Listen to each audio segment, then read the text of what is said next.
Well, hello and welcome to another episode of Get to Know UIC, Get to Know United in Christ. Today, I am glad to be joined with Larissa and Michelle and Dalton. They're sitting nicely in a row. They're on the couch this morning, guys. Thank you so much for taking the time and being with us today. This is going to be, I'm sure, an absolute blast. So guys, tell me, you guys have been attending and at United in Christ for as long as I've been there. And in fact, I'm just now remembering, Michelle and Dalton, you were on the call committee that I interviewed with, right?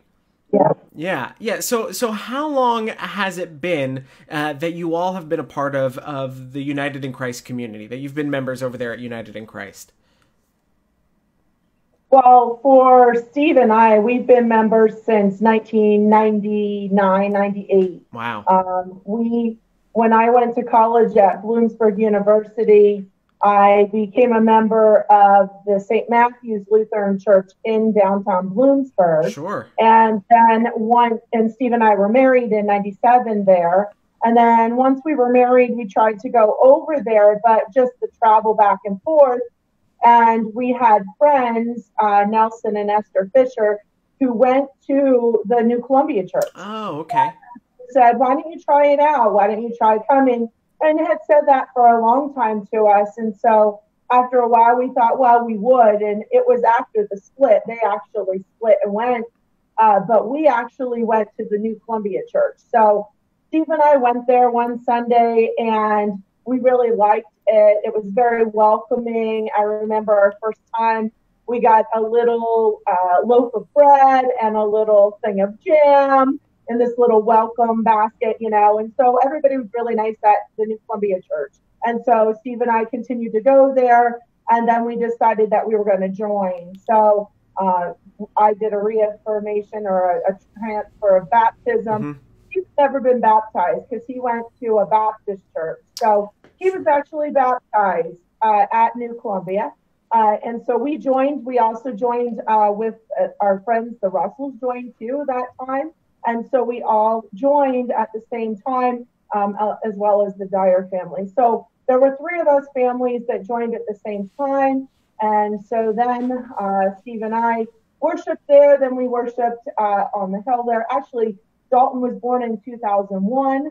So he was baptized, I believe, at the New Columbia Church. Okay. And then Larissa was baptized in 2003 at the United Christ Church. So that's our extent of how long we've been there. Those two have been cradled because they were baptized there, and they didn't have a choice. I guess, right? That's right. Those are knowing laughs. Yeah.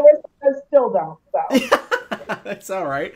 That's all right. Very cool. Well, and that's very funny because I'm also now remembering that because when we did the neutral site as part of the call process, we went out and we worshipped at St. Matthew's there in Bloomsburg. And so I don't know that I realized, I'm recalling maybe you did tell me at the time, like that was the church you got married in, was where we did that neutral site preaching moment. That's very cool. That's very, very cool. So it's been a little while, and for two of y'all, it's been your whole lives now that you've been connected with United in Christ, right? And that's a good run. I mean, in the mid-90s, we're talking well over 20 years, right? That you've been connected, well over 25 years. So what is it about this place then? What is it about this community? What is it about this congregation? What is it that makes you want to keep coming back or to be involved at all from the beginning?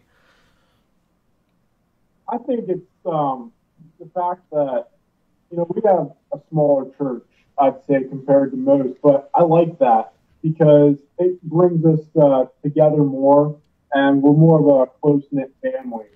So that's one thing I like about United in Christ is that, you know everyone by name. Yes, exactly.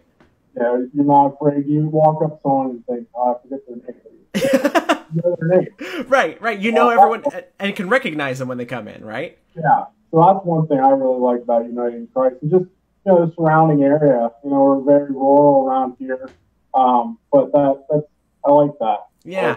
It very much, it reflects that small town mentality, right? Like when you are known when you go into the deli or the sub shop, whatever it is, you're also known when you go into church, right? Like these are them's your people, right? Like and you're their people, and it's a good thing. Very cool. I like that. I like that very much.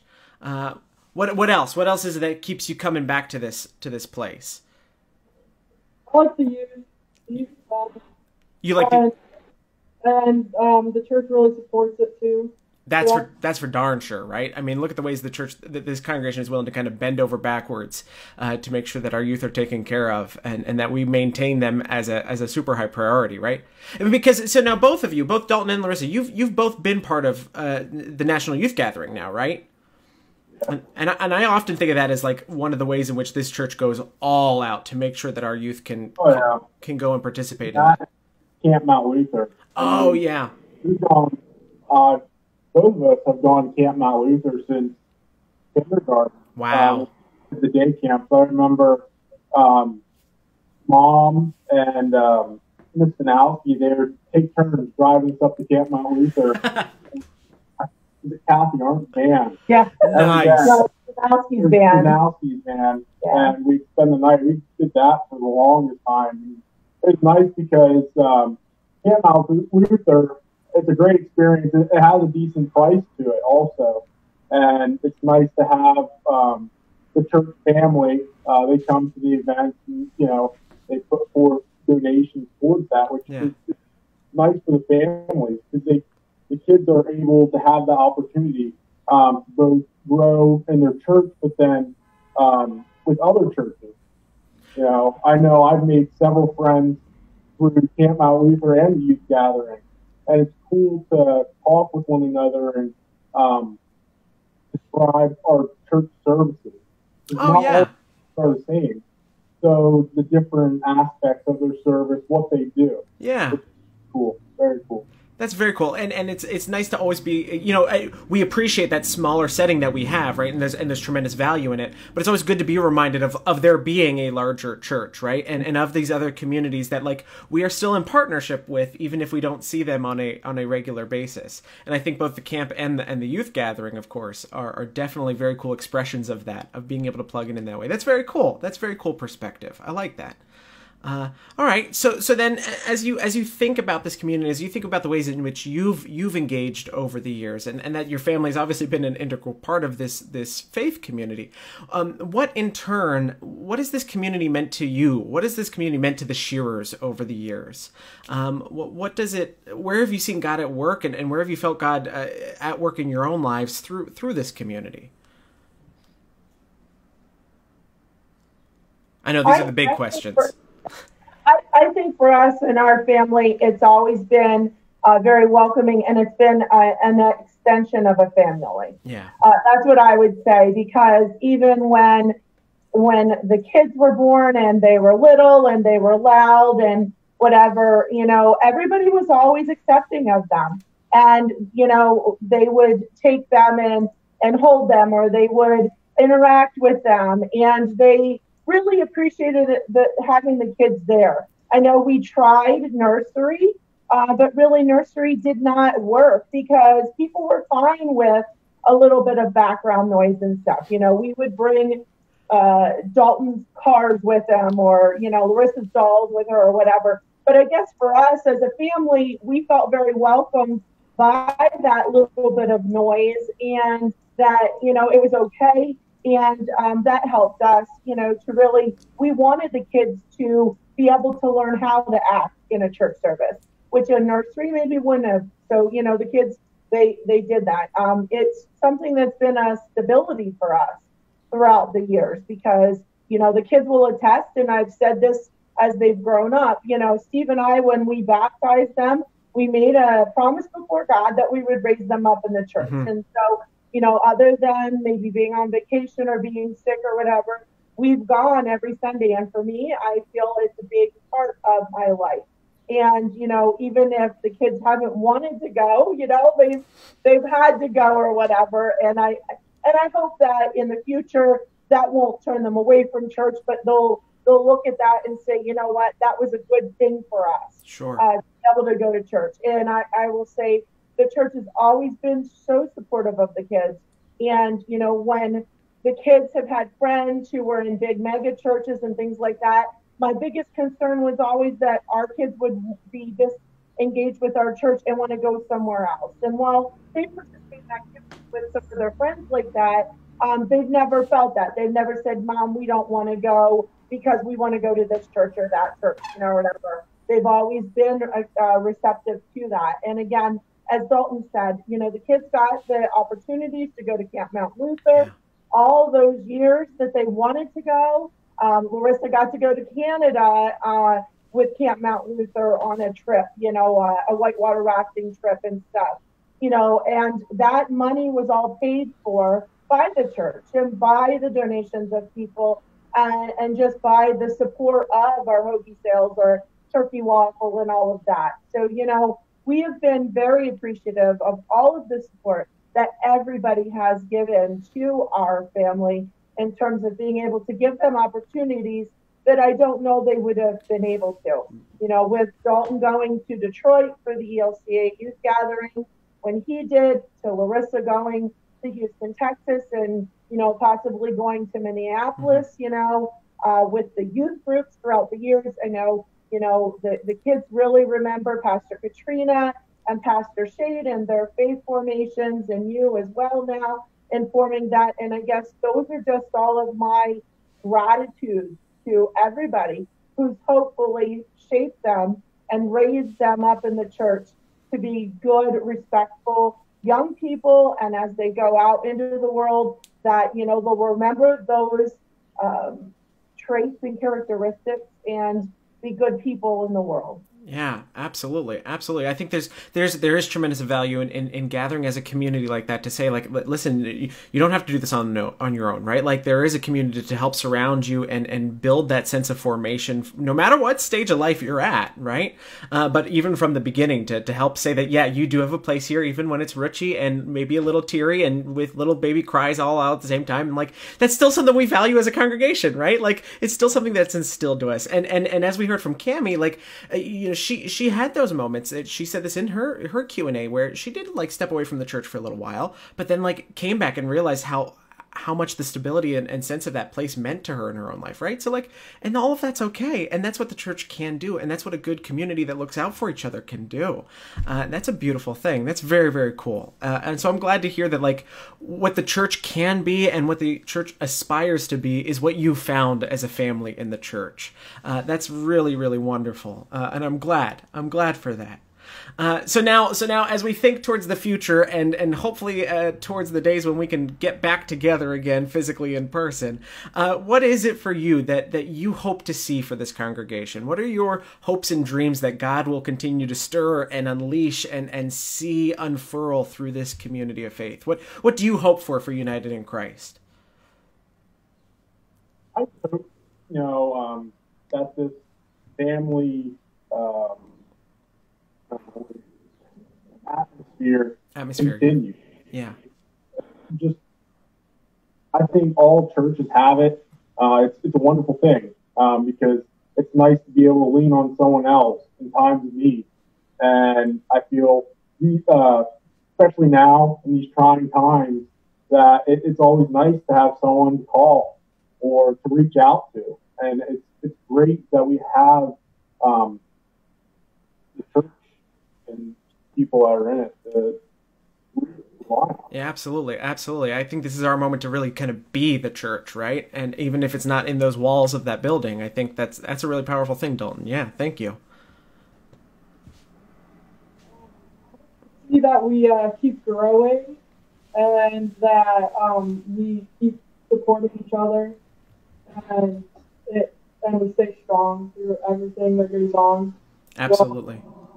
Yeah, I think this is a community that knows how to weather storms well at this point, and can really kind of hold on to its identity in the midst of that. So I very much hope the same. I think we'll be all right on that front. Yeah, thank you, Larissa. I think for me, I just hope that we continue to support the youth. I mean, I have valued that tremendously with the kids. They're 19 and 17, and just hope that we continue to do that. With Wade and Scarlett and Emily and all the younger ones, and then, to see Dylan and Camden and others and Gabby and so on, and to see all the youth. And it's great to see that number of youth, because when our kids were young, and I can attest to Arntz and Danowski's and Worths and everybody else, like, we just really appreciated all of that. So whatever we can do, our family can do to pass that on and to pass that forward, definitely looking at doing that. I also think that the Oaks has been a tremendous, and I know and people have talked about that, but that's been a tremendous thing for our congregation to really step up and do for the seniors in our area. So again, the hope would be that that would continue to flourish, that would continue to be a place where we're called to really be able to step up and show God's love. So, you know, again, we really appreciate the book talks that you've been doing and really kind of thinking out of the box on some things. I think we really need to do that. And I think the idea of using social media as a platform is something that I think all of us in our professions and, you know, schooling and everything else after this are going to say, why not do this more than what we have been? Yeah. So I see that being big as well. So again, those are some of our hopes and dreams, I think. Totally. It's continued youth, continued with the seniors and what we do with Oaks, and continue to just be that family, like Dalton said, and continue to show God's love. That's what we really appreciated for our family, and continue to pass that on and appreciate moving forward. That's very cool. It's that easy, right? It's just that easy. Finding all of these ways to express the love that God has already given us and greeted us with when we gather. And even when we gather digitally like this too, right? That's very, very cool. Cool. Well, thank you guys. So the last question, I give everyone a chance to pass on anything they'd like to the congregation, or maybe this week, maybe what we need to be asking is how are y'all staying busy in the midst of stay-at-home instructions these days? How are we staying sane? What are we up to these days? Well, we're not. Maybe that's the truth of it. Not really allowed to leave the house, so we have to find stuff to do. A couple of projects and go to some wood to stack. Oh, there you go. It's fun, but it can pass some time. That's true. That's true. Well, and Dalton's a freshman at Penn College, so right now, and he's in the diesel program and heavy equipment operations. So right now, some of his diesel labs have been a little tough for us. Yeah, I was going to say, I imagine that's pretty tough to do over a Zoom call, huh? Yeah, well, it's more so we get all the assignments for that week, and we have to do them. We've pretty much covered all the lectures. My professor has been videotaping them. Yeah. And just sending them out. Because there are a lot of students who are working right now. Sure. So they don't have time during the day. May 4th, we go back for labs. That's right now. That's what the plan right now, right? Yeah. So there's still some pretty strict parameters as far as we can't gather in a classroom. We have to stay out in the shop. Mm-hmm. It's just nice to hopefully get back and finish those hours, and then still have some summer to enjoy. Yeah, for sure. So yeah. I've been sleeping a lot. I've been sleeping a lot. Good for you. Yeah, and I've been doing schoolwork because I have high school work, because we have to meet with our teachers. Oh, yeah. Today, and it has to be like face-to-face. Oh, okay. And then I'm also doing Bloom schoolwork too. So I was going to say, you're taking classes through the university as well, right? And I imagine they had all that set up to move online as well. Yeah, Larissa had a Zoom conference before this. Ah, so you're all zoomed out, aren't you? Yeah. Yeah, I get that. Well, then I tell you what, I'll let you go. I'll let you get off this Zoom call, all right? But thank you, guys. Thank you so much for taking the time today. This was really, really nice. And hopefully those at home will enjoy getting to see you. I'm sure they will. So thank you. But to those at home, thank you for tuning in. God's continued peace and blessings in the days ahead. Shearer Family, one more time, thank you very much. Thank you. Thank you. Happy Easter, everyone. Happy Easter. It's coming, believe it or not. We'll see you then. Bye for now. Yeah. Bye-bye.